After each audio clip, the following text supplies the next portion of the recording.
Hello, hello, hello. How are we doing, folks? Welcome back to the Nightmare Cabin and welcome back to another episode of Rushcast. Did you miss us? How are you, Paul?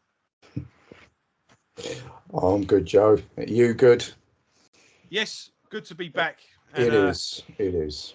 Yeah, we had a little bit of a time off, but we're back now and we're going to be going.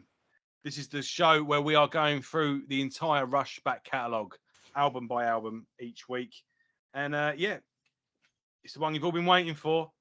This week we are doing Moving Pictures. I'd say the masterpiece, but they've all been masterpieces so Well, far. I have, yeah. They all have. But this is the big one, isn't it? This is Rush's the Black Album, isn't it? It's the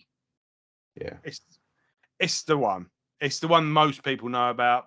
Yeah. Maybe 2112. But this is where most people start, and this is what the more recognizable hits, and this is the one where they really struck gold, really, didn't they? They did. I'll do the obligatory showing off the 40th anniversary edition. Oh, cool. That's good. This one you get 2 CDs live, and I can't remember now. I did listen to it, and it is good.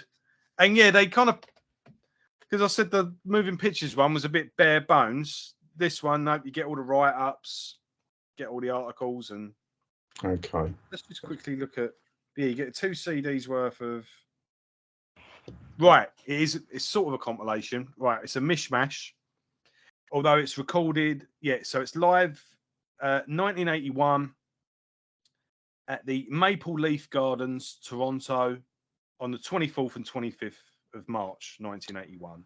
Right. And it's I'm guessing it's the best takes of those 2 nights. But yeah, very good set list, long set list. Like I say, it's over two discs. Yeah, definitely worth getting. Yes. Yeah, all these specials, I do want to pick them up at some point, definitely. I know I had a look for the Signals one, but no, the Signals is this big LPs. You got it, but yeah, it's a couple of £100, and there isn't.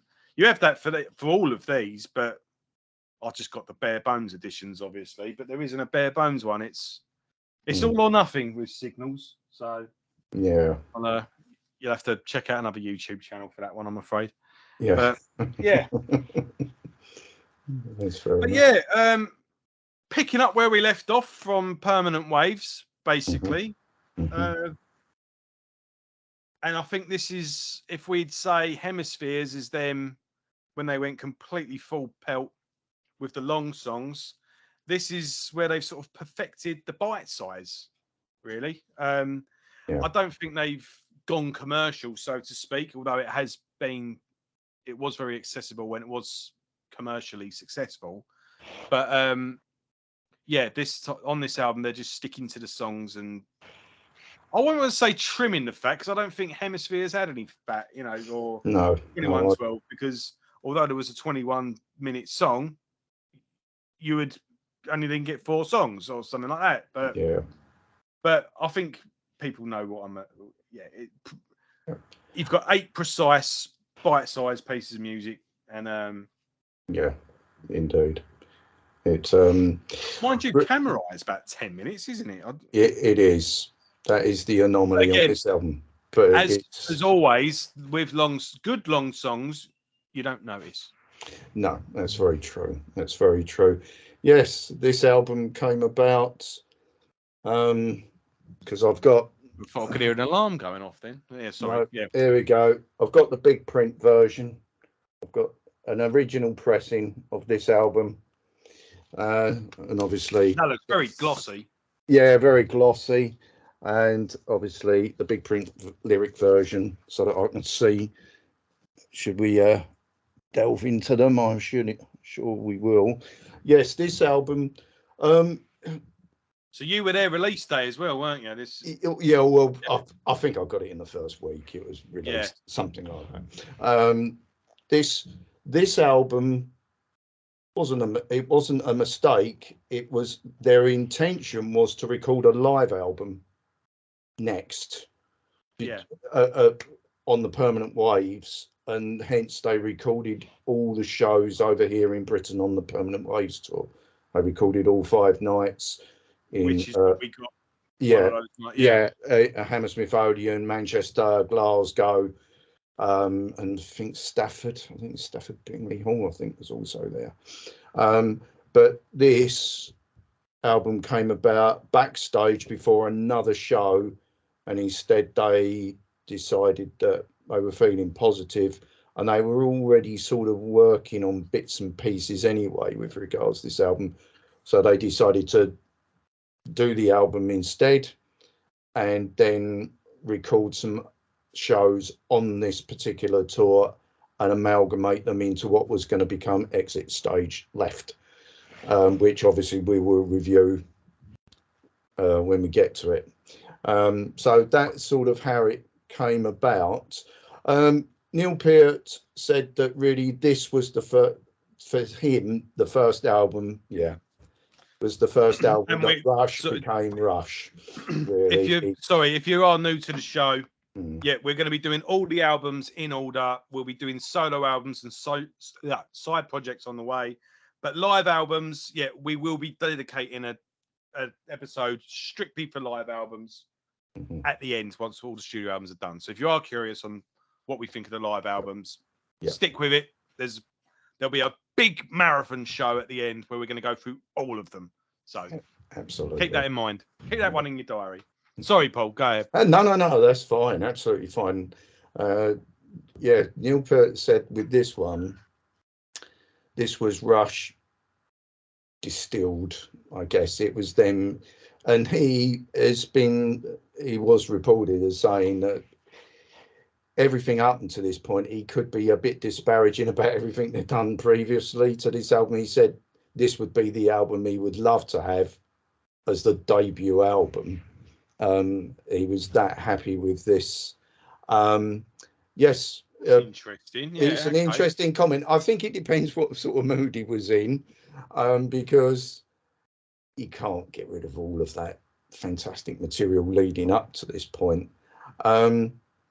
And they were at the height of their powers with this particular album, and again with it, they ended up going back to the studio in Morin Heights to record this. So they were more than happy to record there again. But basically, they were honing this stuff during sound checks on the Permanent Waves tour. They were actually playing some of this then, which obviously unbeknown to many of us, probably pretty much all the fans, I would have said, were probably unaware of it. They didn't play any of this on the actual Permanent Waves tour. But then they sort of road test it, but they didn't road test it as such. But then I think what they did was a tiny little tour, a couple of little warm-up dates before they went into the studio proper, and then I think that's when they aired some of them. I could be wrong, but I just, from what I can remember of what I've read, that was what they did, which is effectively what they did with Permanent Waves, although that was still tagged as some of the hemispheres. But again, this is the one that propelled them. It is their biggest selling album, and in fact, I looked it up earlier.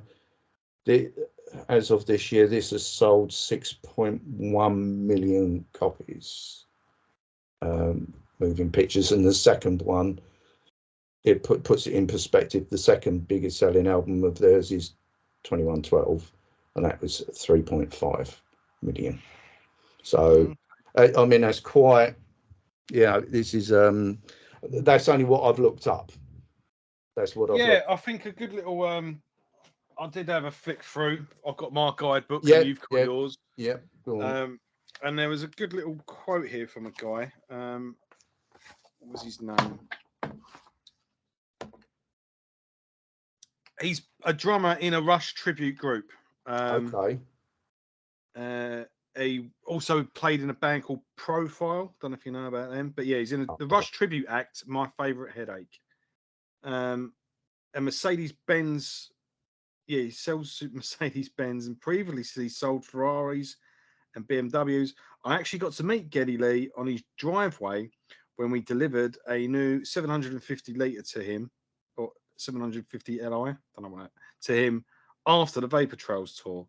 By selling high-end cars all over Toronto and living just north of the city, I have come into contact with so many people who are actually friends of members of Rush and always interesting to hear a story or three. Yeah, so he actually sold Geddy Lee a car, which is pretty cool. Yeah, excellent. But yeah, he came up with a pretty good. The question he asks, the author asks, is what do you think was going on in the industry at the time for this to have become just a hit? Because it did just take off, didn't it? And it did, yeah. And as we know, how good an album is doesn't really come into it sometimes. You know, it's but yeah. And yeah, what do you think about the time that made it kick off the way it did? And basically, the last prog rock album was this was the last. Yeah, I think you have the last prog rock album that was commercially acceptable. Rush somehow managed to bridge the gap between prog listeners and what radio listeners, the average pop listener, liked, and made a super album. The fan base went from whatever 20% to 100% overnight. And to me, the biggest thing is that Rush is not a metal band. They're not prog, and they're not classic rock. What they were to me was a hard rocking progressive band. And there's a lot of difference because you can't compare them to Yes. They rock out heavier. Neil hits the drums harder, but they have more and they have more aggressive solos. But they're progressive rock with a hard edge, but not so hard that they're heavy metal. So there's so much thought behind it. So they had a niche drawing in hard rockers and those who like the flowery progressive styles of Genesis and Yes. So you know what? You had two groups of people that liked Rush. So it pumps up their popularity. For having hard rock edge to their progressive rockness, you simply were not there simply aren't a lot of hard rocking bands with edgy progressive bands. And do you remember I brought up? He said, "What do you think would have happened if Rush had jumped on the heavy metal wave that was going on, like new wave of British heavy metal, etc." Yeah. Instead, they went on like the new wave direction. But yeah, this other guy here, Sean Kelly, who's a session musician, he says, even though I listened back, it's got far more layers than typical metal, but they made perfect sense along with my Iron Maiden records. He didn't see why you couldn't like both. Yeah, I think really probably the one who puts it most succinctly is Gene Simmons himself. He said, "What are they?" He said, "They are Rush." That's it. Yeah, they are Rush. That's it. Does what it says on the label, you know. And but yeah, what a terrific album this is, though. A really wonderful album, and it was. I think to quote Peart directly, I think he said that they were the in band this year, and it was word of mouth and saying, "Oh, you know, are we going to see Rush this year?" "Oh, yeah, definitely going to see Rush this year." The audience is doubled. The size of the audience is doubled. The tour, obviously, not the longest tour. That's Hemispheres, as we discussed and stated earlier, but it was still a pretty big tour. But they sort of did it in two legs. This particular tour, and I think the original one was they did 95 dates, and then I think they did a shorter spurt of about 34, so it took it up to about 129. So it's still quite a big tour, really. But the venues were just bigger. They were just playing bigger venues, particularly in North America, and they obviously instead of seeing them at Hammersmith Odeon, it was Wembley Arena, and they did. I think it was 3 nights. Well, when you're selling a venue out for multiple days, the Yeah. next step is always going up Yeah. one, and which is, Yeah, you know, and it is. I mean, I'm assuming you've been to Wembley Arena. several Yeah, times. yeah. Well, I've been there several times, and it can be beset with some sound problems because the sound can bounce around a little bit in I there. I saw the Who at Wembley Arena. I Oh saw yeah, them twice at Wembley Arena actually, but the second time they'd done it. I don't know if it was the Olympics or something, but a load of money had been spent on Wembley all around that thing. yeah, And the one of the many great things about Who show is the banter between the songs. yeah. And Roger went, "It's looking nice round here, isn't it? It spent a bit of money. I went there and it's all looking nice. And this is still the same piss it always was." Yeah, that's a typical Daltrey. But I think they did upgrade it and like put more acoustic damping and stuff like that. But it used to bounce around a little bit in there. The sound. The best band I think I ever heard in Wembley Arena was Yes, and they played in the round. They were right in the middle on a revolving stage, and that actually sounded, because it was a central sound source, it just radiated out. It sounded much clearer. I saw Metallica at the O2 Arena, and they did that. The stage was in the middle. Yeah, they walked to the stage like a boxer to a boxing ring. yeah. And it just so happens I was in the seats, but if I spat, it would have landed on the floor. Yeah. And Lars's drum kit was in the middle of it, and you had the microphones, but then every so often they would go to another microphone, and then Lars's kit would switch, so then they'd be facing over there, and then but when they started, they were facing me, and so Metallica were there. So that's cool. Did it actually revolve round? Because Yes's one just evolved very slightly slowly. spun round. Yeah, every couple of songs it would just sort of. And then it went. But and then James Hetfield would go to the other side of the stage, so he'd be facing that side of the crowd, and then that there was mics all over the stage, but it was this cool shaped thing. But it was in the middle. And when the lights come out, and then you see like the door, and they were literally guided to the stage like boxers, Yeah, that was it. But they were, and I've never seen them again since, because I was like, well, there's no topping this. No, I'll never get this close to them, and now they're playing stadiums, and I can't be bothered with all that. They're just. Yeah, it's a slightly different way of doing it. I think I know all that money to watch a screen, Well, that's the thing. Certainly with the Yes one, it was more like a big cake, and it just it just was just slowly rotating throughout. One way for one set, and then it went the other way. Yeah.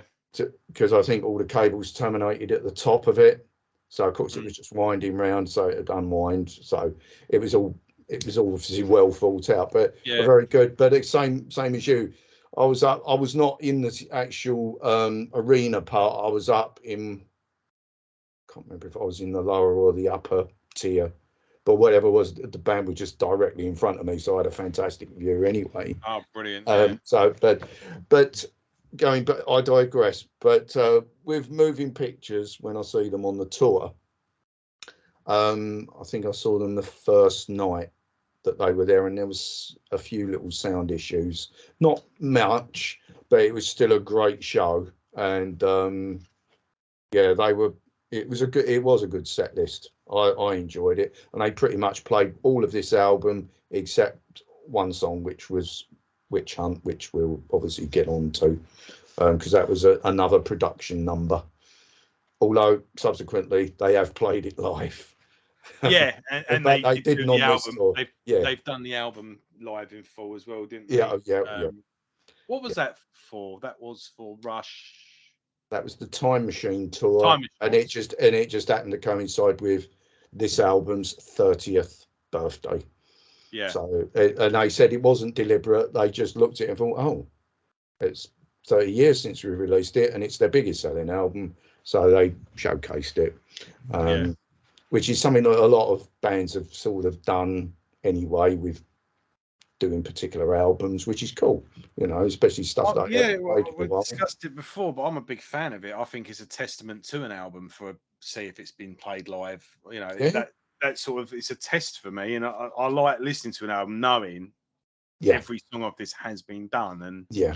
I mean, I'm not a fan of Sparks, but No, they did a 21 night residency yeah, in London. Who's got the money and the time to go watch a band 21 nights in a row? I don't know. But yeah, they did 21 nights and did their entire back catalogue, an album a night, and really. finished with their latest album done in full. And that was the day that album was released as well. They coincided it with the release of their latest album and did that on release day, did the full. Amazing, Yeah. amazing. So up to that point, they had done their entire back catalogue live. And I just wish Iron Maiden would do that. Or Rush. Or insert Yeah, band. you can say about any Yeah. big band, Yeah. really, can't you? But yeah, really, um, very interesting album, great album. And as you say, each song you just immediately, it's very accessible, um, Very very, memorable. So, yeah, and very well you hear written. Tom Sawyer, you remember it forever, don't you? Absolutely. Oh, and you were saying about, because Tom Sawyer was released as a single, it was actually a bigger seller than Spirit of Radio. I didn't realise that. I thought it was the other way around. I think this got up quite high. I don't know if it was over here it got up high, but certainly in America, I think it got to number 3. Yeah, that doesn't surprise me. I think Yeah, that's you know, you know, that's just it as a and song. it is a classic '80s song as well, isn't it? If you, I bet if you got Yeah. an '80s music compilation, Oh, this is, this would even if it yeah, leaned more towards the poppier side, like your synth music or whatever. yeah. I think even then you'd get away with having Tom Sawyer on there because it's Well, quite yeah, strong, but and it's yeah, distinctive, you know, yeah, it's a but it, it distinctive. it just fits in with the time, doesn't it? But Oh, yeah, definitely, yeah, so definitely. let's get into the music then. So Yeah. yeah, Tom Oh, Sawyer. oh, Um, yeah. What can you say about this it? I is my mean, it's a, son's favourite Rush song as well. it So is. Well, that's yeah, cool. That's not a bad place to be. You know, it is. I mean, that just the way it comes in, and you've got that, as it's described here, that growl of Geddy Lee's Oberheim OBX synthesizer with the drums. It just, as soon as that starts, you know it's Tom Sawyer. It's so distinctive. Um, I mean, it's, if you listen to it, it's actually sort of quite an unusual.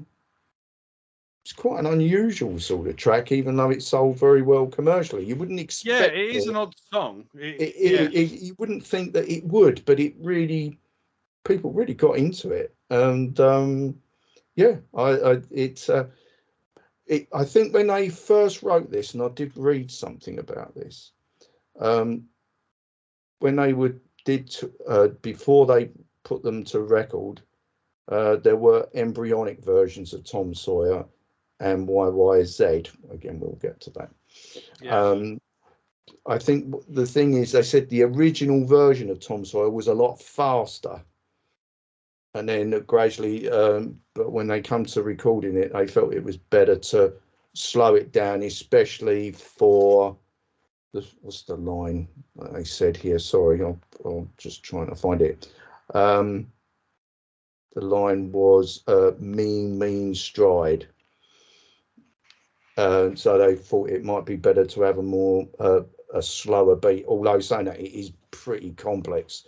I mean, it's not an easy song to drum because of that really It's tight a odd 16. sound, but Yeah, it's like it wants to, yeah. and then It, when it that ba bam ba bam, it's even yeah, then it's and it's yeah, very high. It's highly syncopated, but you've got to make it right. You've got to be absolutely on it. And again, Peter would say, and they all would say, that it was a case that it's like turning on a switch. It's got to be there immediately. You can't just sort of slide into this song. It's got to be boom, and you're right into there. And the lyrics for this were interesting in that it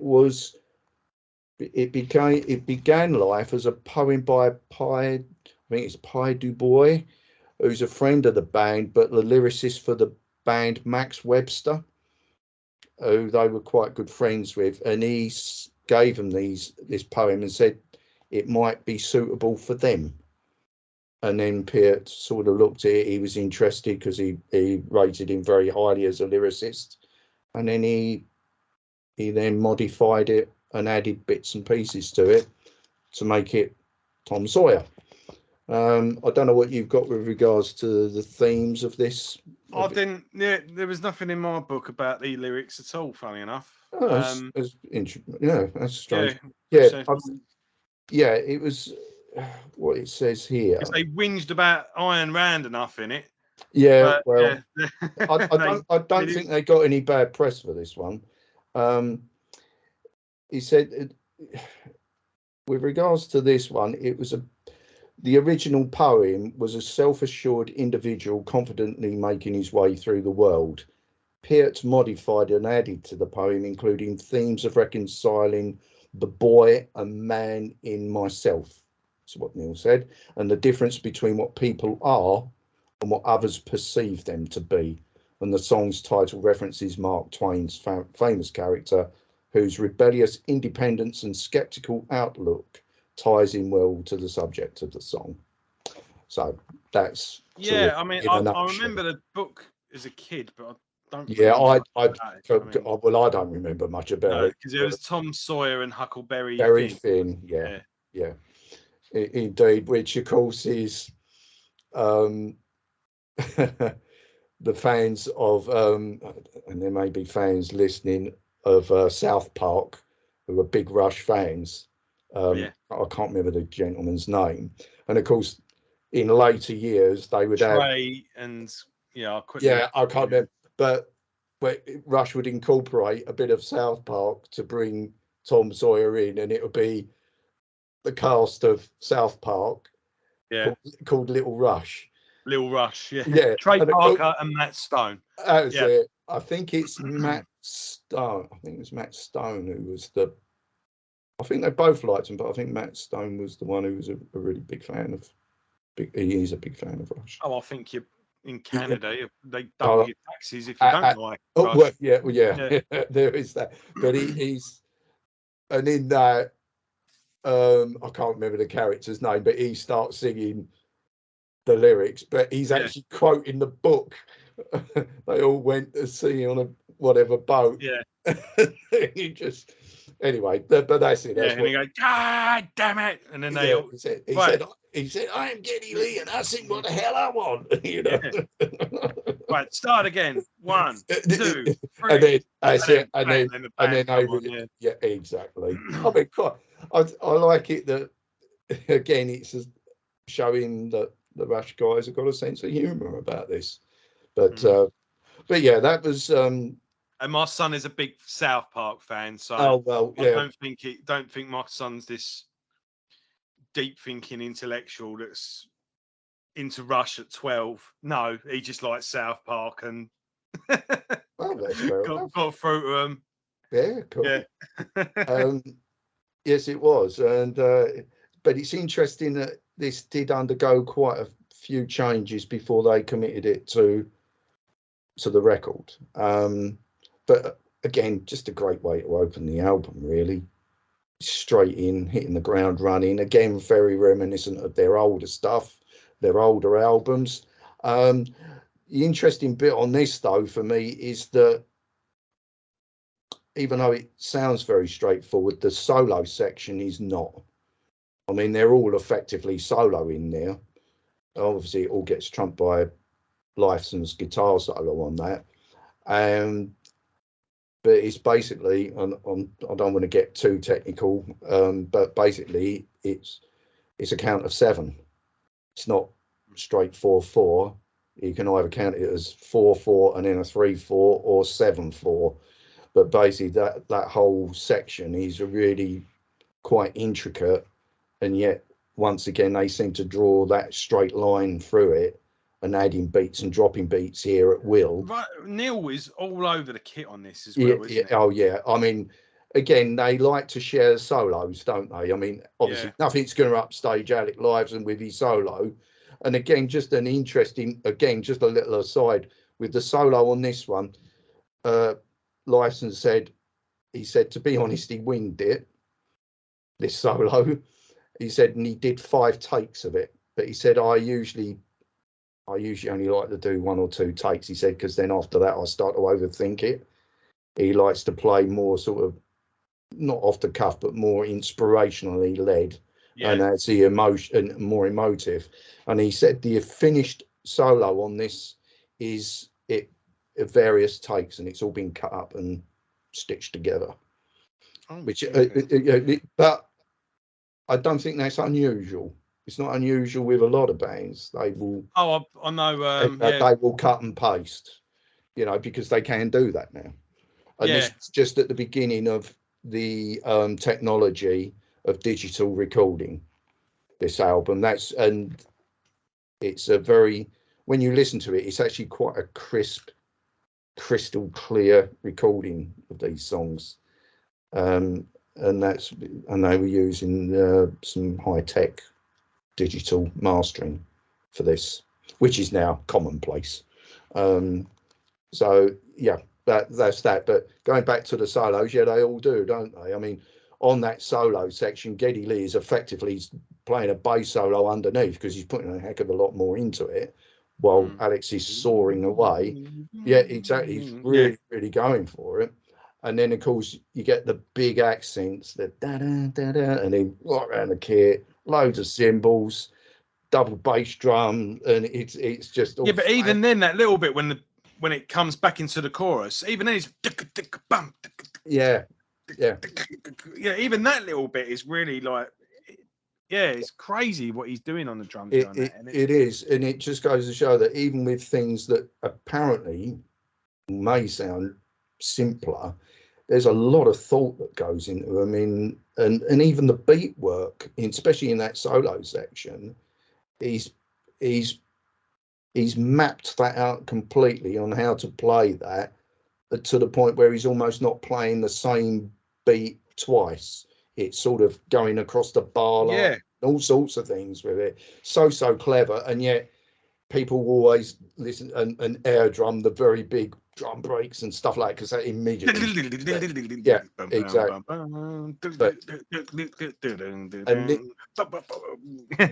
I know that off by heart. Exactly. I mean, I know we've had a couple of weeks, but yeah, I've listened to this album quite a bit.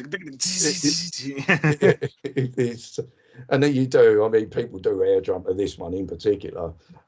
Just a terrific. It's a terrific showcase of their talent, and it's just absolutely distilled in a very concise way. And but so many ideas thrown into it. Really, really. Again, a classic. It is regarded as a classic, and it was a song that they would play on every subsequent tour. They never dropped it. Excuse me. Rightfully so. Right, let's move on to another classic, Red Parchetta. This is one of my favourite Rush songs. This is one of the first songs that really hooked me. When I first heard this, I was like, yeah, I'm onto something here,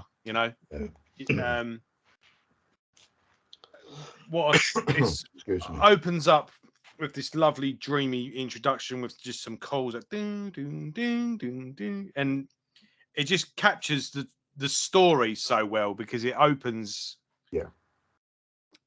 like during a sunrise, in a fresh morning, and it's a story of a young guy going to his uncle's farm and finding this classic car, and he does it up and revs it up and goes for a drive out in the countryside, gets pursued by the police and ends up outrunning them. Yeah. And then slamming it back into the garage. Yeah. No one knows. And yeah, it's a rebellious story. But yeah, it just captures the story perfectly. You know, you just picture yourself on this farm in the middle of nowhere. Yeah. Working, So you know, it's and quite. and it just captures that dream, that wondrous of discovering something special. And yeah, it's got great chords. It's just got, it's a beautiful atmosphere, and it's fun. It, you know, it picks up with kind of going back to Bartog and Bart and the Snow Dog, Bytong and Snow Dog. Bytong and the Snow Dog, the way they speed it up and make effects, and because it's going along with the story. The same, exact same thing here. The way it picks up the pace and that's when the engine's firing up, and Yeah. you know, the car chase, bam, bam, bam, bam. You know, yeah, it's absolutely brilliant. Yeah, it is. It is. It's just, it's almost cinematic, really. Yeah, Isn't it? It just how they've done it. But yeah, the intro is lovely. I mean, you just got them sort of soft strings coming in, and Alex is, I think he's picking harmonics there on that intro, which are very clever. And then just like little splashes with the cymbal, and then the accent. he kind of does that a little bit on the last album, doesn't he? For thinking what song it is. Towards the end, it sort of just goes ding, like he sort of just rings the song out a little bit with that. Can't remember Trying which to think. No, it's Hemispheres. Yeah. Oh, maybe Hemispheres. It's yeah. Hemispheres on Prelude. Mm. I think it's there. It's there. There's a little interlude, and then it all comes back up again. But yeah, this is this book, this story that's been told is based on a short story titled "A Nice Morning Drive," which was published in a magazine. I'm assuming, yes, it is a magazine called Road and Track. And Piet, a keen car enthusiast, was sort of taken by this story, and he basically adapted it and put it as a set of lyrics. Again, I don't know if you've got any sort of write-up on this yourself in the book, or just my own opinion on it, really. Yeah. Again, it just says story itself is a cautionary tale against the over-regulation and over-sanitization of motoring that the story's author, a gentleman called Richard Foster, feared was not only removing pleasure from motoring, but also damaging drivers' sense of personal responsibility. And so, he could not be more right. Yeah, exactly. And he was definitely onto something. He did. He changed the car. It's a Ferrari Barchetta, although an Italian friend of Geddy Lee said it's not pronounced Barchetta, it should be Barchetta. But the people do get very particular about their pronunciations of cars. They do. But any American exactly. issue the way we pronounce, we call it Porsche, but it's not Porsche, it's Porsche. Yeah, exactly. Indeed, you know. So there we go. Was it tomato, and whatever? You know, it's Volkswagen, not Volkswagen. Volkswagen. Point is, though, when people do that, you just want to just say it all the more. So the Ferrari Barchetta replaced Foster's choice of an MGB Roadster. So he changed a few little bits and pieces on this. This also is a rarity for Rush, whereas they really had to work hard to capture the performances of all the other songs on this album, and also on all their albums. Red Barchetta, I'm sorry, I'm going to keep calling it as I see it. Red Barchetta was the rarest of animals. It was done in one take. So you just think, wow, they said especially how hard they had to work with the rest of the songs on this. It was a major, and they Everyone said it was, recorded Red Podcast in one take. they did it in one take. That's what it says, and that's what I've got from the program. That was from the program that I've got of the tour. Yeah, They were saying that it was, yeah, the rarest of animals, a one take wonder, as they called it. you just think sometimes I might as well just die now. Yeah, yeah, I might as well just, I might as I'm well, not going to achieve yeah, anything. I might as Yeah, well use my drumsticks as for a bonfire and yeah, a campfire, and just reminisce and just say, oh, these people are just so good. It just, they play better than us with two fingers on one hand than I can play in my entire body. It just, yeah, it's but like you said, it's a great cinematic piece. Again, a big favourite. I don't. Again, this one wasn't played on every tour, but it was played on a lot of tours. It definitely wasn't in the same vein as Tom Sawyer, but I still like it. A great song. And again, the main solo is again 7. And again, you wouldn't think it. Again, it's just beats added and dropped here and there on that solo. But you can hear the 7 most where it comes out of the solo with a massive drum break. mm. The old dun dun dun dun dun dun dun dun dun. That's 7. That's over, or bar 4/4 and 3/4, because you can just hear it because it's just absolutely pounding out the beat there. Yeah. And it's a riff over 7, count of 7. Again, unusual, but it doesn't feel that. It works. Yeah, It it just works. absolutely works. Yeah, Seamless. absolutely terrific. Great song. Great song. And Oh, then, yeah. Oh, there was you one want to bit. add on something Sorry. else? Yeah, That's right. sorry. There's one bit I forgot. Um, this is for the people who are interested in equipment. Obviously, there's a bass solo at the beginning of the song to bring it all in, and then there's a little bass solo at the end. And this was done on Lee's Rickenbacker. The rest of the album, he used the Fender Jazz bass, but on this particular song, he used the Ricky, as they say, the Rickenbacker. Which, again, for those who are into their music or musicians, they'll say, "Oh, right, okay." So there you go. That's it. It's just a little aside there. So, yep, it's a Rush album. It's about time we had an instrumental. And, yeah, this is one of the most famous ones, YYZ. Yeah. And, Or YYZ. I think the Canadians say YYZ. It's the Americans who say YYZ. yeah. And of course, we say YYZ, don't we? So.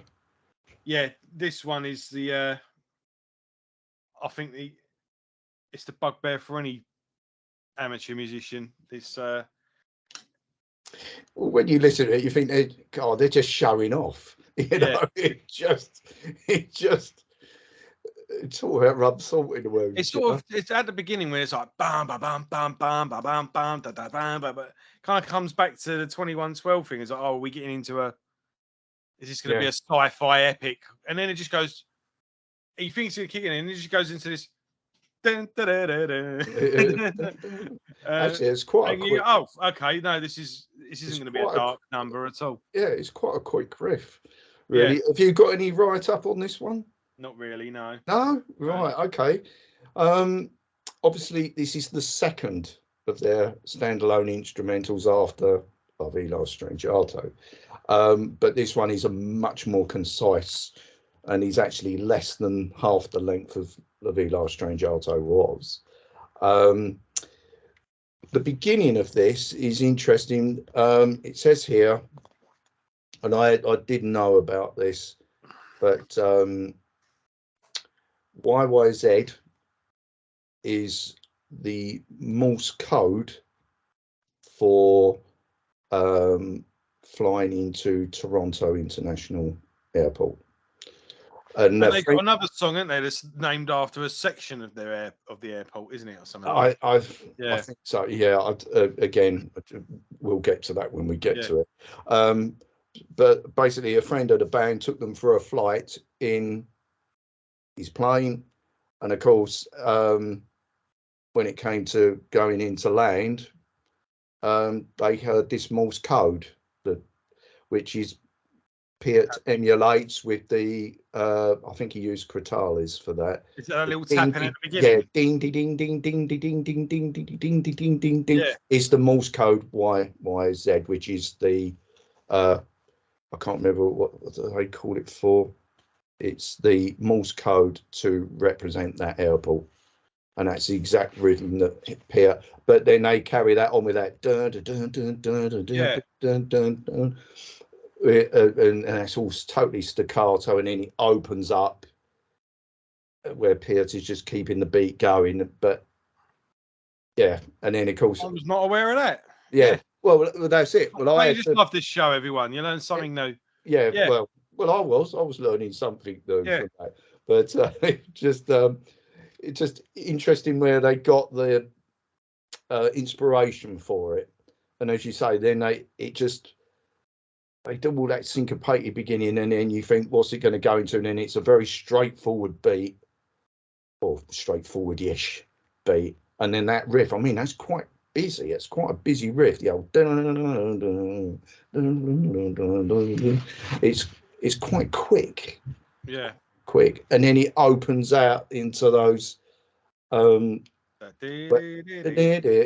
Basically that memorable guitar lead lick, I guess you want to call it.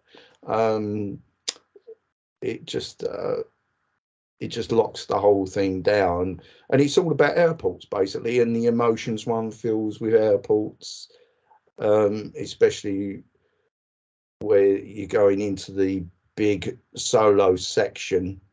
And again, you've got these massive drum breaks, again, signature drum breaks from Piet, where he's going right around the kit, little bits of bass solo. It again, well, we say it every time anyway, it's just really well put together. And then you get that massive expanse when you get the keys coming, giving that real airy release. I love that. Yeah, that dun, dun, dun, dun. Yeah. And then Lice comes in with that very, very sparse bit of soloing over the top of it. It just really feels good, doesn't it? And then they straight back into the riff again. Yeah, brilliant. A brilliant album. Again, I believe, doesn't say it here, but I'm fairly certain they played this on most of the tours. Oh, I can't see why they wouldn't. Yeah, even if I'm sure they pretty much played it. Again, I don't know if they played it every tour, but they certainly, I think every time I saw them after they released this album, they always played it. So it doesn't state that here, but there you go. Again, it's quite cinematic, quite emotive, and representative of travel. So yeah. And again, it encapsulates actually the moving pictures, what the album title is. It's all about painting pictures. The whole album is about painting a picture musically with these. So it's quite, again, well, funny enough, so that's what the title, and obviously the album. Well, I was going to discuss that at the end. Oh, sorry about that. No, but you've reminded me. Yeah, that's fine. We can get into. Let's get into the songs and then we'll talk. Yeah. Otherwise, we're gonna. Yeah, we're all over the place. So let's move on to Limehouse, the gorgeous Limehouse. You're talking about that gig, Limelight, yeah. Limehouse. Yeah. I was in Limehouse last night, the night before we recorded this for a gig. So that's it. Yeah, Limelight, right. Yeah, just a great, accessible, just effortless listen of the song. Nice little riff at the beginning. I just love the chorus, but when when it comes to the those who wish to be must that bass on it, Yeah, you know, it's just yeah. really It's a it's a great. little underrated, but it's just the way the song just comes together, the little hooks that Neil throws in at dun dun bam, you know, it just all just ties the song up. And yeah, and I think you can argue all day about Alex's best solos. I think Oh, this is up there. La Viva Stratiata is probably one of my favourites, but sometimes less is more. And yeah, the solo on this is It's a just gorgeous. beautiful solo. It is a beautiful solo. This one. Yeah, It is one of his best.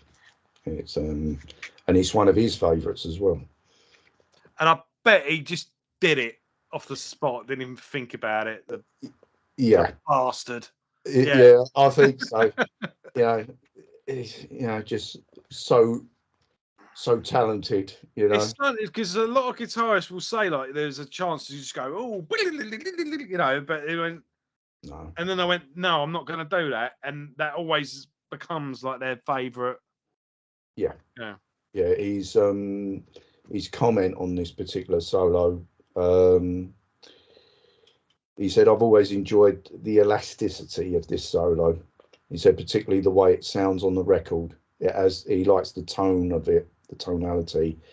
He said, he likes playing a solo live. He said, but I prefer listening to the album version. He said it has a magical quality to it. It really conveys the pathos of the song and the lyrics.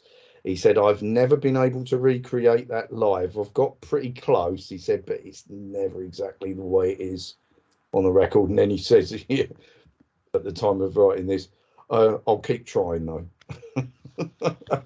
I mean, he's always done a pretty good job of it, but I do understand what he means. It's just I like as well at the end of the solo the way the melody during the chorus just subtly comes back. Yeah, it's just a great song. It's it captures the melancholy of the lyrics as well. In that sort of it's being lonely in a packed room, isn't it? It is. It is. I mean, great lines in this. They say the lyric is often cited as an exposition of Peart's difficulty in adapting to some of the unwelcome attention that comes with the great success that Rush were beginning to enjoy at this time. The line, "I can't pretend a stranger is a long-awaited friend," is often quoted. While the meaning of this is apparent, there are layers to this song that are more universal, and perhaps the underlying theme, which is sung, is something more fundamental with it. But again, they've put so many ideas, and again, it's only what 4 minutes. It says here 4 minutes 19 seconds.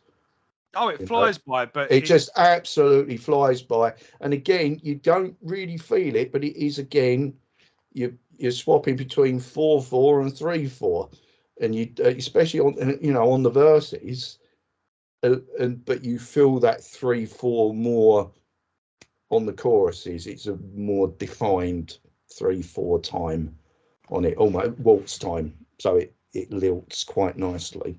But again, very just the way they stitched it all together again. I think just their songcraft is really, really on top form throughout this album. But again, this one, beautiful song, which we're saying about all of them really, but this one in particular, big fan favourite. Again, they didn't play it every tour though. They didn't play every tour. No? Oh yeah, and of course, no, they didn't. It's the shortest song. You think it would be a no-brainer, really? I mean, they played it on the Moving Pictures tour, and they played it on other tours, but they didn't play it every time. And of course, on this one, it's all about human interaction anyway, in a more general way that it was discussed on Entre Nous.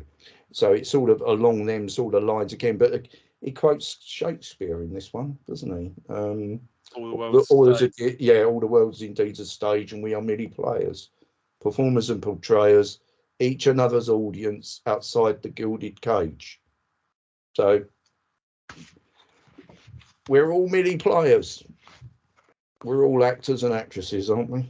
You know, that's basically it. You know, again, very, very, very, very cleverly done. I mean, we say it all the time, but yeah, a great, great song. But he's saying about the dreams. And we all have dreams, but sometimes if you realise those, sometimes it turns out to be quite hollow, not what you expected. And again, that's what this is alluding to. It normally comes to with a big price, you know. Yeah, Look at exactly. example after well, yeah, there's countless examples. Oh well, yeah, and I think the more the pattern becomes clear, you start to see it retrospectively as well. From Marilyn Monroe to Judi Dench to look at Britney Spears. Oh well, yeah. They're not going to be happy until she has an overdose or she's gone. Until she's gone. We just had Sinead O'Connor as well. Yeah. But yeah, that system, it chews people up and spits them out. And well, yeah. Yeah, I think and yeah, with someone like Neil, who's a bit more of a deep thinker, and Rush didn't fall into many of the traps that a band of their ilk would have. Yeah, I think and I think the I can't pretend a stranger's I think that line gets misinterpreted because I don't think he's talking about a fan approaching him. I think it's not. I think it's another musician. Yeah, I think another musician would just, hey man, like it'd be. I think yeah. I think when he was interviewed about this, he said, he started getting some real strange people coming out of the woodwork as if they'd known you all their lives, sort of thing. And he said it was just too much for him. He just really he couldn't. He said he likes to be, recognised for himself as a musician, and being recognised by other musicians as a good musician is nice. He said, but when people say that you are so important, etc., he said he just found it embarrassing. He couldn't take to that at all. So I think he was always quite awkward. I think in them sort of things. I think even with band press conferences and stuff like that, he always tended to be the quiet one. Yeah, interviews with him were quite rare, really. Oh, very rare. I mean, extremely intelligent man, very intelligent man. Yeah, but I also saw him though on is it Bill Maher? I think he was. He had I think he has a talk show anyway, but he had one in the 90s called Politically Incorrect, where a couple of different people. He had like half a dozen, like 6 or so guests, and it would be like a comedian, an actor, a journalist, a couple of people from all walks of life, and they'd discuss the stories of the day. Yeah. And Neil Peart was on that. It's on. You can see it on YouTube as well. And that was during the Buddy Rich. No, that came later, didn't it? And the Buddy Rich concept and all that, like the tribute and stuff like that, was sort of 94. I remember him saying, that might have been 94 then, yeah. It might have been 94, somewhere like that. I'd have to look it up. It was a drum. Like this is Neil Peart from Rush. He's just released a new album, and it was something to do with drumming. It wasn't a Rush project. And no, it wasn't. It was. I think it was Buddy Rich tribute. Yeah, he pulled it all together and got various drummers to come and play. Yeah, Bill Maher, Politically Incorrect, and look it up on YouTube, and Neil Peart's there, and Mind you, he doesn't talk until someone actually asks him directly what he thinks. Yeah, he tends to keep himself very much to himself, whereas Geddy and Alex would be the ones who would do most of the talking with any press conferences. And actually, I think obviously after, and again, we're going to get to this down the line somewhere, but obviously after the things that happened to Neil in his life, he really was reluctant to do any sort of interviews as such, certainly with regards to touring, and it was just Geddy and Alex would do them. I just felt that it was not best to keep Neil out of it, so that's where they did it. So there you go. Yeah. So again, I think it's just a case of, as you say, a slightly melancholic look at living in the limelight, hence the song title. So, yeah. Right, let's flip it over to side 2 and the epic on the album, The Camera Eye. I didn't realise that this song was actually over 10 minutes long. A lot of it's it's sort of got a bit of a long introduction, and it has got a bit of a widdly jammy sort of section when it comes to the solo section. So that's kind of what bulks it out. But those two factors aside, it's a pretty straightforward song, really. Yeah, it is. It is for the guys. Again, have you got anything with regards to any sort of background on this? I'll keep asking because I don't want to do all the talking. No, I've not. I haven't done hardly any prep for this episode. That's all right. I had to flick through that book just before we went on. Well, they don't seem to talk much about themes or lyrics or anything. No. So, well, that's fair. Unless I've skipped a page by accident. But. Yeah. This song takes its title from a section of John Dos Passos, and I'm sorry if I've absolutely mullered the gentleman's name, a USA trilogy, The Camera Eye, at nearly 11 minutes long. It is an anomaly on an album or in an album that is otherwise notable for its concise songs. And this would be the last long song that they would write. But it's interesting in that it's, while the other long songs go through many changes, you've basically got essentially the same piece of music played twice, spanning two massive world great city, or termed as great cities of the world, New York and London. I say it's described here, brilliantly evocative piece of music that fits the theme of the album well, again painting vivid pictures of the two cities. And again, the background of this, Piet had, by this point, he'd visited New York on numerous occasions and lived in London for a while, as you pointed out quite a few episodes back now, about he was in London as an aspiring musician. And he had he's got that passion, or had that passion for travel, so he used it because he has published several, I didn't know this, several travel memoirs, Piers. Right. But you know about that, yeah? I wasn't aware of that. But again, he's drawing on this love and this interest in travel, and he's put it again into these lyrics. I like the introduction. It's quite got quite a nice build up to it as well, and again it's just lifesome with those sparse sort of notes that he's playing, just sort of tend to jangle. I say jangle, but they just soar across the top of that keyboard sound, and that's always, I mean, I don't know whether you listen to anything or any of these through headphones, but that keyboard, when it comes in, it just goes from ear to ear.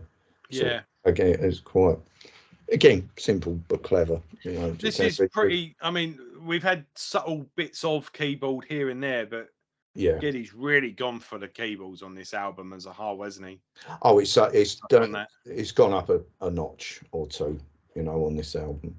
I think with this song as well, we're really getting into the new wave territory here. That we're not fully there yet, but this and Vital Signs, when we get to it, are the two. I think, oh yeah, this is where we're going.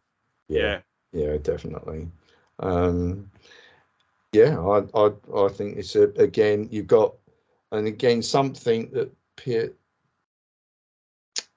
he would do from time to time, but very sort of military style drumming on this, you know, with all the snare work and the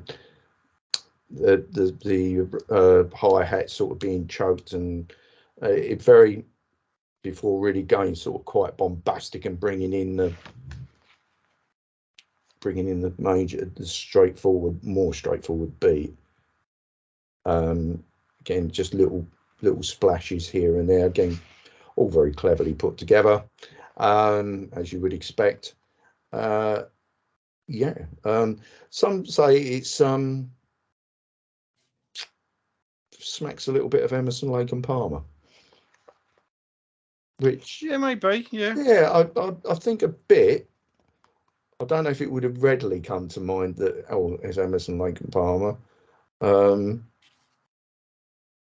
Although saying that, you know, it's slightly tongue in cheek, I guess, as if Emerson, Lake and Palmer were performing the Who's Baba O'Reilly.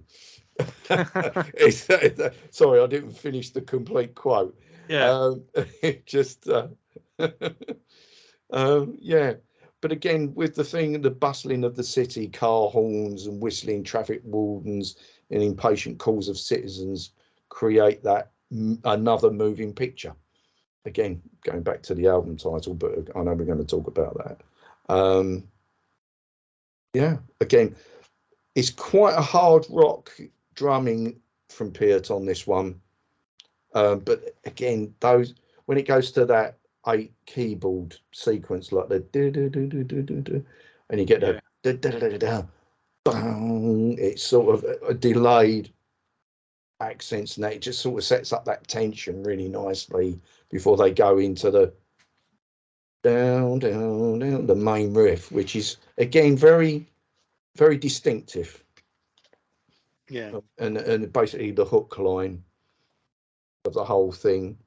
And again, just they say lyrically, again, clever lyrics, they said, but because of the format of the song, because it's basically the same piece being repeated, it said possibly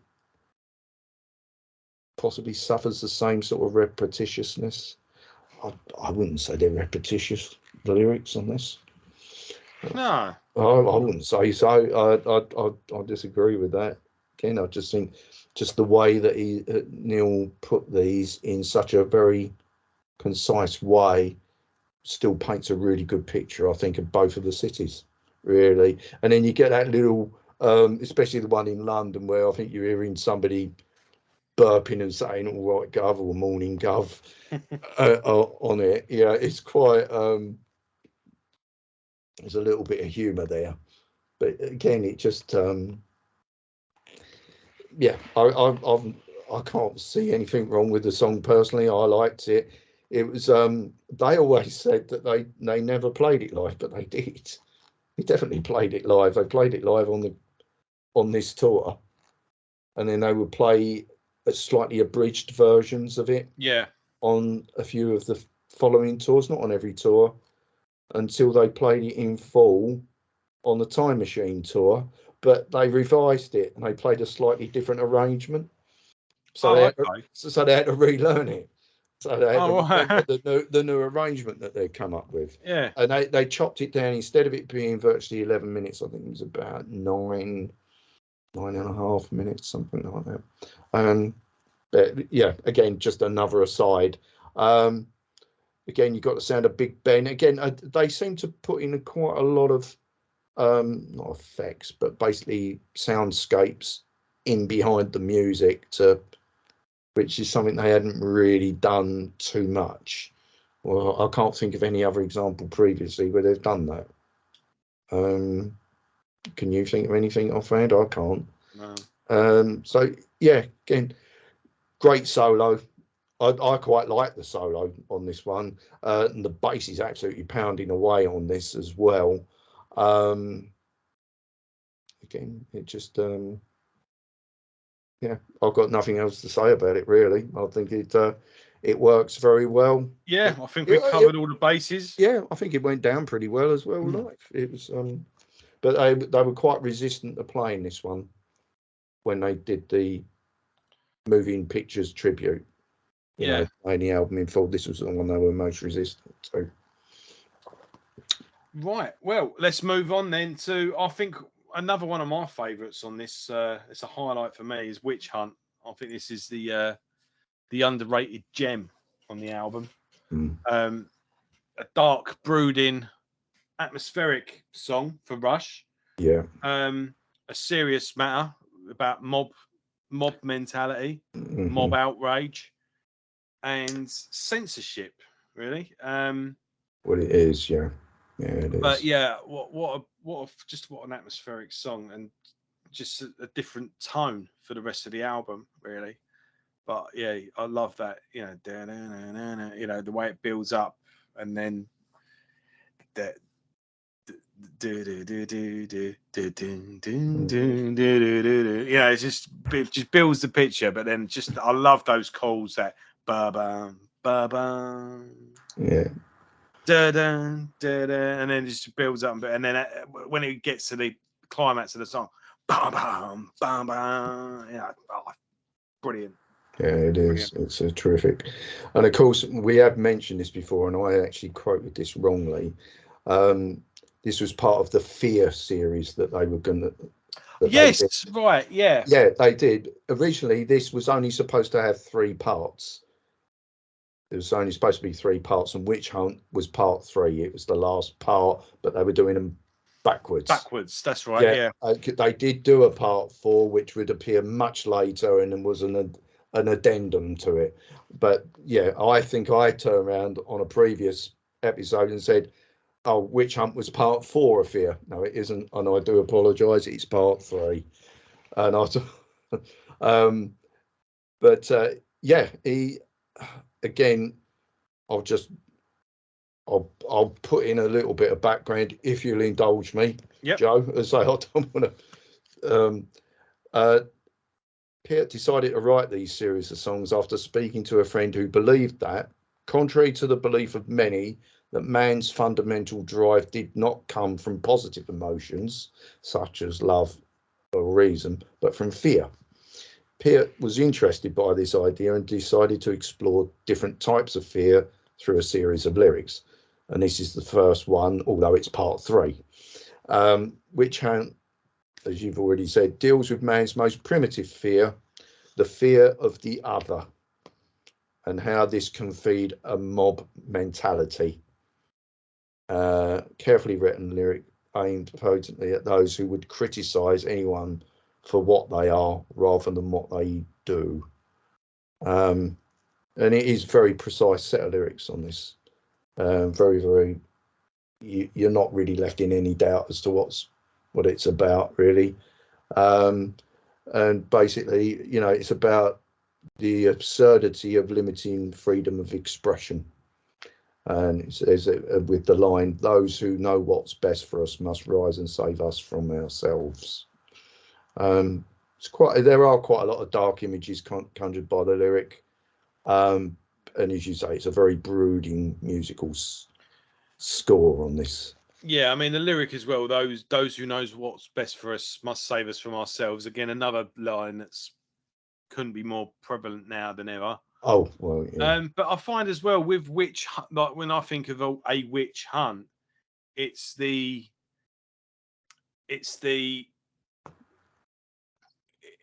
person, the mob, whatever it is, looking for a problem that isn't necessarily there. So the witch hunt, witches cast spells and trap and eat children in gingerbread houses, and I've no sympathy for witches. Yeah. But the witch hunter has to find a witch. Yeah. That's the thing. Once they, and that's the, I think what a witch hunt, when someone says witch hunt, it's you've got rid of all the witches. Yeah. Now you're going to the next level and you're picking anyone that looks even Someone's slightly suspicious or slightly different. yeah, and then it becomes Yeah. well, now we've got to crack down on this and now we've got to crack down on that because the people that were originally there to catch witches haven't got a job anymore, so they have to keep. Well, no, I may have called it witches, but now there's secret witches. Oh yeah. And I think you're a secret witch. Well, I'm not a secret witch. Well, that's exactly what a secret witch would say, wouldn't it? You know, and then we're going into a Monty Python sketch. But well, yeah, and I think yeah. And I think there's I think that was touched on in the first series of Black. And we get this in religious circles as well, where people tend to purity spiral, and political circles. Yeah. Where people they purity spiral. Yeah. Where everyone's trying to catch each other out, and oh, you've not done that, and you've not done that, and you know. Yeah, well, that's when the knives are out and the backstab. And that's again, which what I think of as witch hunt. Yeah, basically, yeah. Again, I think there are many layers to this, and you could use it, and it could be applied pretty much, as you've said, in any sort of scenario with anything like that. Because it's a case of if something or somebody doesn't conform to what is perceived as the norm, then it's vilified for it, isn't it? Yeah. And that's what comes on. They said even though this is quite dark, the keyboards on this are played again by Hugh Syme. He guests on this particular. Oh right, okay. Track. I thought it was because all Sketty at this point. No, he does this with the ominous keyboards. I mean, it's great keyboard playing on this. He was on that. The beginning of it, I'm just jumping back a bit. You've just got some very dissonant sort of bits of percussion that sound a bit out of key, but it's all to paint that picture as well and that's sort of quite a nice juxtaposition to the guitar, which is quite broody. It's sort of the chimes and stuff like that he's using there, and then of course you've got a tubular bell, dong, like a bell tolling. That intro, at the beginning, it just sets all that up before it goes into that main riff. On this one, it does actually use, or he certainly did live, he would use electronic pads for some of these drum breaks on this. Gives it a slightly different feel. He would mix it between acoustic drums and then some electronic as well. Or certainly live. I don't know if he recorded it that way. But again, just gave it that slightly different atmosphere even to the drumming on this. But again, this was supposed to be a production number and never to be played live, but they did end up playing this one live, and actually it was always went down pretty well. It was always I think it's a fantastic it's really great. And he got a very tiny little bass solo at the end of this, but live it's a real brooding guitar solo that Lyson plays or played on it. Again, the mob bit at the beginning where you hear the mob, that was done, they multi-tracked that, and again, this is a bit of silly. They said the angry mob has an amusing story. Alec Lifeson recalled, we went outside the studio and it was so cold, really cold. We were well into December, I think. We were all out there. We put a couple of mics outside. We started ranting and raving. We did a couple of tracks of that. And then we had a bottle of scotch or something else to keep us warm. So as the contents of the bottle became less and less, the ranting and raving took on a different flavour. And they said we were in the control room after we had laid down about 12 tracks 12 takes of the Mob, and they were in hysterics. Obviously, it's all blended in and stuff like that. But as they got more and more drunk, it must have been interesting to listen to them separately. So that's how that was put together. I think that should have been on the bonus tracks, all the separated. Yeah, that would have been interesting to listen to. Or put them all separately in between all the songs. So all the songs, you get this little rant before going in. Yeah, it's a, but yeah, a great. They enjoyed the indulgence of doing this, like they did with different strings on Permanent Waves, and also there are a couple of other songs from the past, things like Twilight Zone. Again, were only ever meant to be and were only ever studio songs, are only ever production numbers. I think there were a couple of others as well. I can't find them at the moment, but so I'm just looking at the program, what they said about this. Yeah, Twilight Zone. Oh, yeah. I think it was just that one actually. Yeah. Anyway, I digress. So yeah, that's all I've got on this particular song. I've got no other juicy little tidbits of info about the making of it. So again, not really an out and out solo on this particular song, I should say. It's just really again, it paints. We'll talk about it later. I was going to say paints a picture, doesn't it? You know. Yeah. Again. Right. Last track. Oh yeah. Vital Signs. Very cool retro sounding synthesizer introduction. You know, and it reminds me of like opening sequence to an 80s thriller, maybe. Yeah. Maybe a car chase. Kind of John Carpenter style. You know, John Carpenter always used to do the soundtracks to his films. I'm a big fan of John Carpenter's music, actually.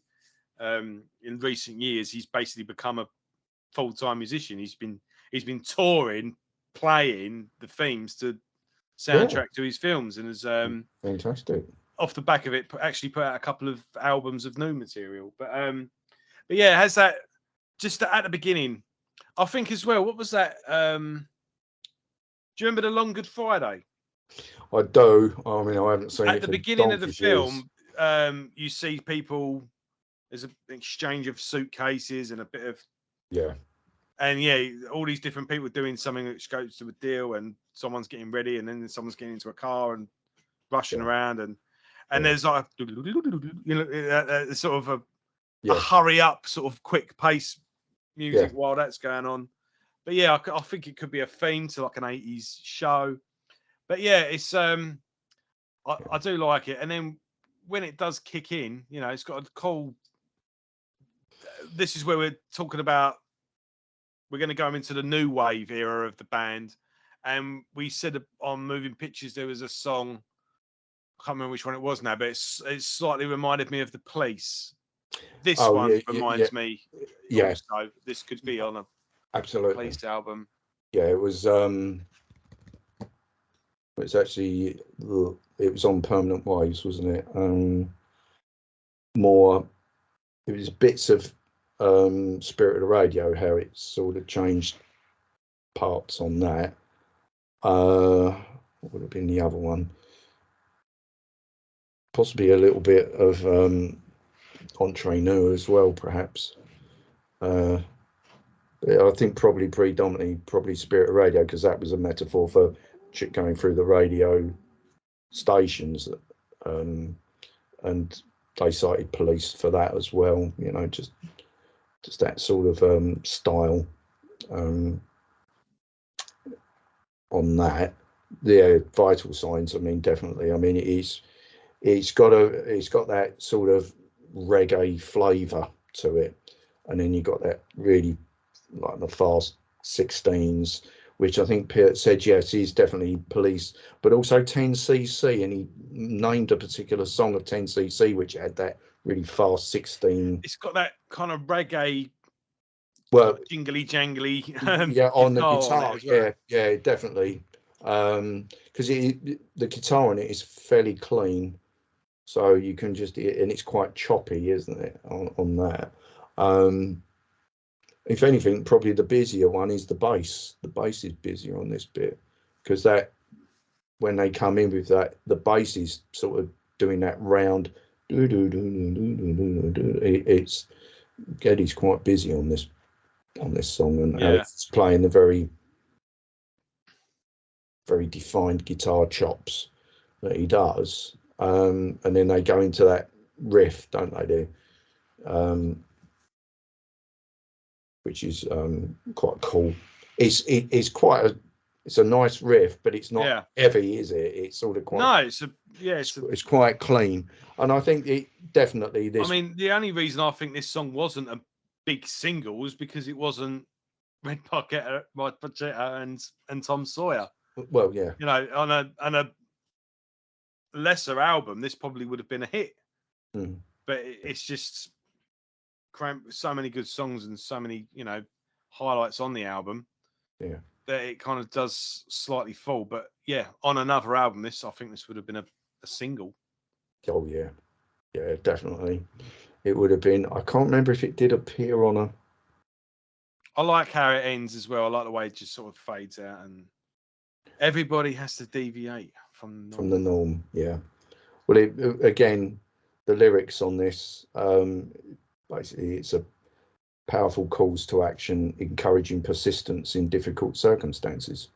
And the lyric compares humanity and our daily actions of the interactions of machines that man has created using the techno speak of the time. Again, quite cleverly gets it across very well. I think they got away with something here. I think Rush, because it is different from the rest of the album, and they said it was deliberately placed at the end of the album because it was opening the door to what was going to come. And certainly with the following album, it was very much opening that's the door. the way to do it, Look, the classic case of that is the Beatles. Tomorrow Never Knows. But again, it's quite. I will leave you with that. Yeah. Ponder that. Yeah. And it's but I agree with you. I mean, I like the ending, and the lyrics are really nice on this one. Again, everybody's got mixed feelings about the function and the form. Everybody got to elevate from the norm, and then it's all like you're saying, every time as they're fading out, it's sort of just an improvisation on that all the way through. But again, a nice sound on this. I like the bass. Nice little bass solo on the quiet bit with the high keys, and again, quite rare to hear a little bass solo like that. And again, I'm quite a fan of this song. Quite a fan of it. But no, it's a nice closer. Definitely. It is a nice closer, but I reckon they pulled this one together quite quickly. Geddy Lee said, I think we wrote it in about 5 minutes, which possibly, as quick as that. Because it says here, the structure of the song fairly traditional, rhythmic approach is unprecedented in a Rush song. Partly because of this, fans were initially unconvinced by this song when it was performed live, but the band were excited by this new direction, and they made sure that it received the recognition it deserved. And instead of dropping the song, they would put it in fact in the most exciting part of the set and begin their encore with it. Which is fair enough. I think sometimes the crowd need a bit of dictation, a bit of this is good. Iron Maiden are pretty notorious for that as well. You will like the new album, and you won't. You won't. Well, I think so. I think the other one, it was one notably I remember This is for your own good. yeah, is Genesis when they did was it Abacab? I think it was Abacab. No, was it Abacab? Yeah, I think it was Abacab. Which one? The album Abacab, and there's a couple of songs on there that the fans didn't like it, so Collins turned around and say, right, you're going to have another song from that album now. And it just did it, you know. I think it was Abacab. I think that was the album. But they're not alone. That was a bit of a departure, that one, wasn't it? It was a bit, yeah. It was a bit. Yeah, I liked it. I always enjoyed this, listening to this song live. Again, I think in some respects it's quite sparse compared to the high arrangements of the other songs on this album, which again just sets it out. But it just says it was definitely heavily influenced by the Police, very, very much so. Yeah, and yeah, definitely. And it does pinpoint the moment of transition for the band. It says here that would impact their career forever. There you go. Yeah. I've got nothing else unless you have. No, that's a nice segue leading forward to the next release, which we'll be covering soon. So yeah, before we wrap up and just sum the album up, let's talk about the artwork and is there an overall theme to the album? You've got this was a particularly expensive photo shoot as well, apparently. Yeah, it was. Especially for the album. The record label refused to pay for the full set. They'll contribute to it, but they weren't paying the full bill, so the band had to fork up the money themselves. So you've got a group of movers. Yep. Moving pictures into a museum. At the front there, you've got the classic logo from 2112 album.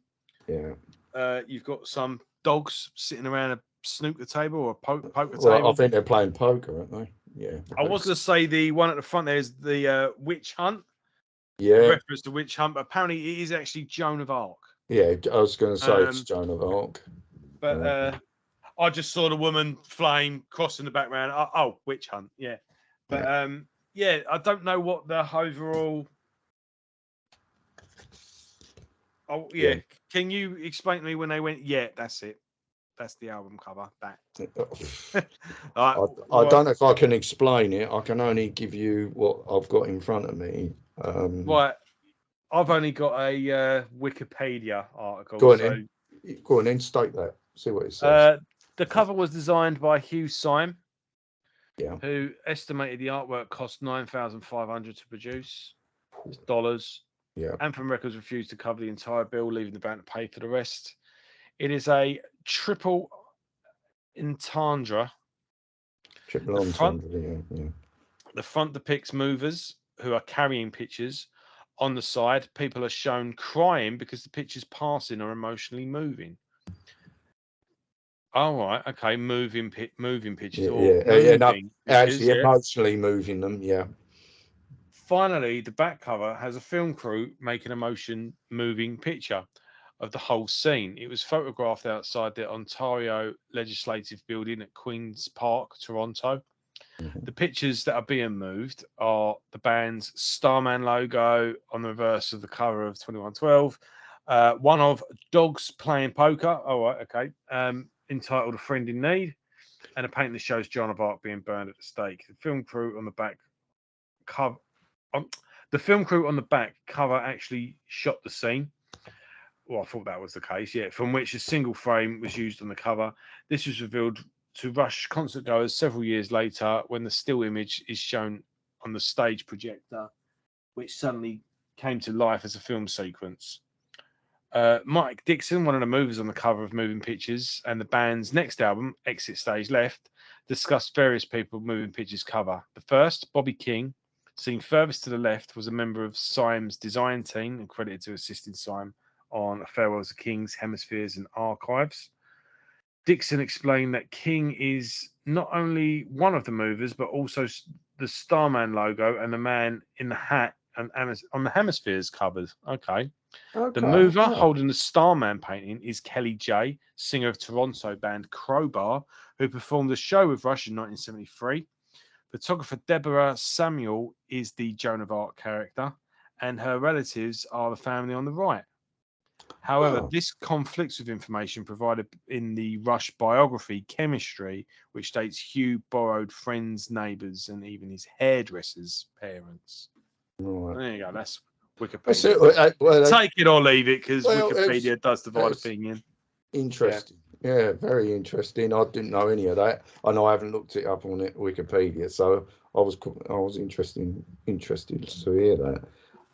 No, the only thing I've got about it is saying, aside from the triple meaning of moving pictures being expressed visually on the front and the rear, as you've put,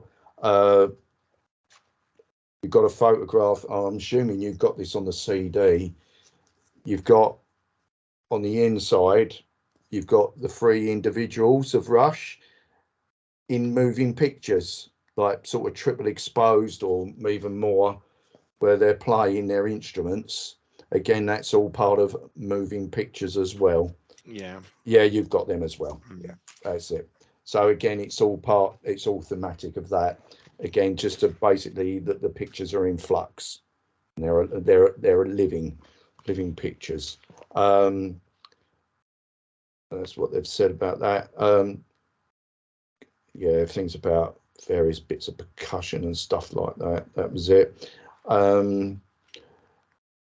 The one thing they did have a problem with on this is that they had a massive computer failure and systems failure when they came to mixing this album down, which put them behind schedule for a couple of weeks because it was all this new digital processing and stuff like that. The whole thing just totally crashed, and I had to a lot of head scratching and that to get it all working again. But they, on this, I think in the liner notes and that, going above and beyond with their thanks, lots of thanks to their long-serving producer Terry Brown, or as it is written in the liner notes, dear old Brune. But of course, unbeknown to Brown at this time, this would be the penultimate studio album he would do with the band, but arguably this is the best one he did. This is the best production that he did on all the albums. And I have to admit, it's probably hard to sort of argue against that. It is a well-produced album, brilliantly captured, and Yeah, I mean, I think the way I was describing it earlier, it was all these little bites, but and then Neil Peart comes along and just hits it with a hammer, like he always does. He just said, "This is Rush distilled." Yeah, basically, and it is, and hence, it's the album that has sold the most, and it still is, and it's still cited as their best album. And I think even in, can't remember what mag, I think it was in prog rock mag, they put the 10 top albums, and number one was this album. What, top 10 prog rock albums? Yeah, I'm sure it was it prog rock or rock. It might have been just rock, but it was this was number one. This was number one. Oh, it might actually. Sorry, got that wrong. In prog magazine, I thought it would have been done up 2112 or something. No, it's not prog rock. Beg your pardon, I've got it totally wrong. Sorry, senior moment. It is in a drumming mag. Oh, I see. They decide the drumming on this album as the best, and there would be people who would argue against that. Obviously, I mean, you've got to have a great drum. Well, but like I say, I don't think Neil Peart is the best drummer in the world. I just can't think of one that's better than him.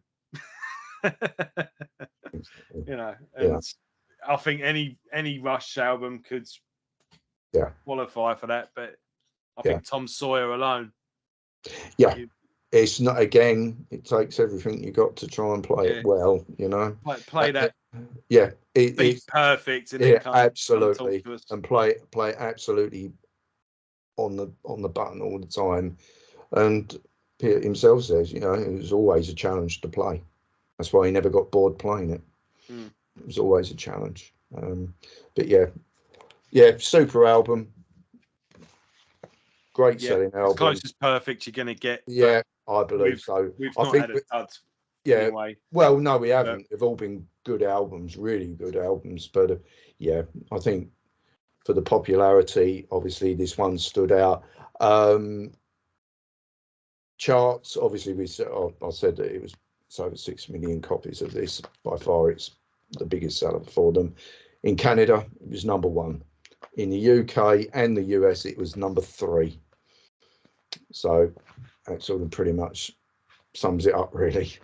yeah, Again and again, a big tour, big sellout tour, playing much bigger venues, and again, still wasn't that far off of Hemispheres, but I think because they did it in 2 legs, it was a bit more bearable. a bit more, yeah. Yeah. Well, I think that just about wraps it up. So yeah, Rush, Moving Pictures. Thank you for joining us. And like I say, we are going to be doing every Rush album and pretty much every week. Yeah. Circumstances and cut. If we do skip a week, we'll be back on track soon enough. Yeah, of course. Please join us next week when we cover Signals, and then we are really getting into new wave territory on this one. And yeah, remember, what do you leave us a comment, leave us a like, leave us a share, and yeah. When did you first hear Moving Pictures? Is this your favorite Rush album? If not, what is? What's your favorite song of it? When did you first hear it? When did you buy it? Did you see this tour? Did you see them do it live? Interact with us because this is your show. And yeah, listen to us as an introduction. Work your way through the catalog yourself, and either use this episode as an introduction or use it as an afterthought, and go in the comments either way and join us in the conversation. So yeah, go listen to Rush basically and join us. There's certainly worse things you could do with your time, and it will certainly keep you out of trouble. So till then, see you next week. Yeah, see you next week. Cheers. Bye everyone. Bye-bye.